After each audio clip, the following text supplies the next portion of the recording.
Okay, good morning for me, year 10. Hopefully you're doing really well. What I have here is the work required. I'm just going to talk through this front page. So this is year 10 English online learning. This is for summer term 2, week 1, the week beginning the 1st of June, but this hasn't been uploaded for a few days. I had some problems with getting the work sorted, but here it is. As a result, the deadline will be a little bit later, as you can see down here. So the topic is A Christmas Carol. We're going back to some revision. A reminder to find a quiet place, put headphones on because I am talking over this entire presentation, and if you can, tell other members of the class it's online. I'll also post it on assignments and on the Teams chat. So the work required. So I'm going to talk you through A Christmas Carol essays, but what I want you to do is to complete a PSR paragraph based on the extract.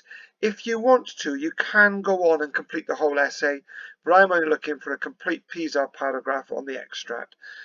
Estimated completion time, well, this video is 9 minutes, 45 minutes writing. I'll give you feedback. Please upload by the Monday, 8th of June. Thank you to all of those who have given work to me already. So, if you want to, very quickly, little starter, you can pause the video and then try and complete the quote. So pause the video now. And for those of you who paused and tried the answers, we have as solitary as an oyster. He was a tight-fisted hand at the grindstone, hard as sharp as flint. No warmth could warm. No children asked him what it was o'clock. Bar humbug. Should be boiled with his own pudding. Are there no workhouses or prisons? What should I put you down for? Nothing. They'd better do it than decrease the surplus population. So there's a quick reminder of some important quotes. So, general advice to follow. A reminder that Christmas Carol is a whole essay you need to produce. Aim to talk about the overall journey. Have an argument. 2 parts of the whole novel to connect to. Analyse language and structure. Use some context about the Victorian era. And there's the mark scheme there. You might want to pause and just have a read of the mark scheme, in particular the bits I've underlined here, in your own time. And again, you might want to pause and have a look at this. This is the kind of language that you would use to write an essay. So not using looks, and seems or shows, but instead using words like these up here. Okay, here's the overall essay pattern that we will use. Again, I've done an example thesis statement. You're only focusing on the first paragraph PSR and only linking into the extract. But in future weeks, and when you return to school, we will be aiming to complete essays of this whole structure. So question, starting with the extract, how does Dickens present Scrooge to a reader? So we're looking at how Dickens presents Scrooge in this extract only. Let's have a little look at the extract. So this is a familiar one. Now I'm not going to be pausing and or rather reading all this. I recommend you read it to yourself. It's probably the most famous passage in the book actually regarding Scrooge. It's very early on, it's from Stave 1, and it presents a very negative picture of our main character protagonist Scrooge, the guy who changes so much. So you might want to pause, have a read of this very familiar section to you, and consider that the task is going to be asking you to analyse this section for how is he presented to a reader in this part here. So a reminder, how is he presented to a reader in this extract only? Okay, so I'm going to just allow you time to read that now. You might want to pause the video and give it a read. And I'm now going to move on. Okay, so I've done the thesis statement for you. Dickens presents Scrooge as changing in this 19th century novella. At first, Scrooge is presented as hard and cold, no sympathy for other humans.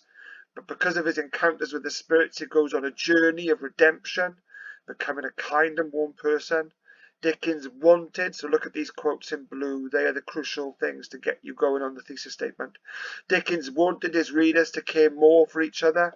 The divide between rich and poor, brutal Malthusian practices such as the workhouse, where people's well-being was put far below their economic value. Have times changed? Maybe not so much. Dickens himself had suffered poverty, and as a result he attacks this Malthusian philosophy and portrays how all humans should care for each other. So, thesis statement, Dickens presents, Dickens wanted, Dickens himself. So I've done that part for you, so have a reread to get you in the mood. And then here's your work to do. So, I'm going to ask you to produce a long Pisa paragraph that's only focused on the extract. Your starting sentence will be, at the point in the novella from where the extract is taken, and you could add Stave 1, where we meet Scrooge for the first time, Scrooge is presented as. And then I'd like you to do an extended Pisa with maybe even using 5 or 6 quotes and maybe a reference to a variety he uses. Remember Pisa, point, evidence, explanation, zoom in on some words, hit into an analysis of how it's working, and lastly get into what a reader might be getting from it. And for those of you pushing yourself, you might remember that Pisa doesn't necessarily have to go in this order. You might even start with a reader reaction to a certain quote that you want to do and eventually link back into the point.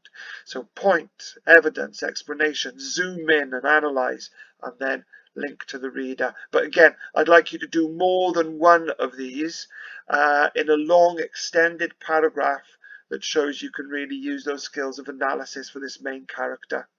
So let's have a quick look back at the extract to get you in the mood again. I'll pick out some bits. We've got tight-fisted hand, Scrooge, squeezing, wrenching, grasping, scraping, clutching, covetous, hard and sharp as flint. So this is one where there's multiple similes, solitary as an oyster. Lexical choices of frozenness and cold. We have froze, shriveled, blue is repeated, low temperature. Then we have down here the idea that the weather, that kind of pathetic fallacy really, in the sense that he's almost untouchable by the weather, I suppose.